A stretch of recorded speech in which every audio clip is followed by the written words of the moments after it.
absorber dengan sport spring ataupun korang lebih prefer untuk pakai adjustable? Korang pilih yang mana?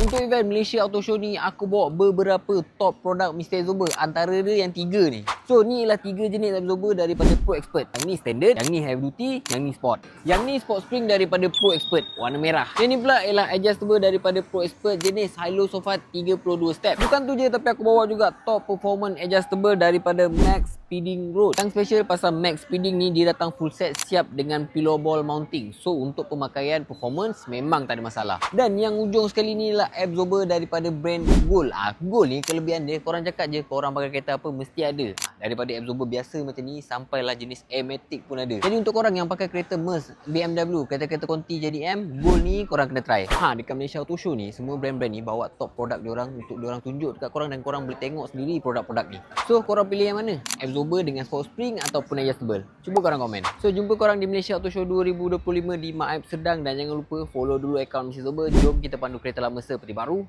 Ciao.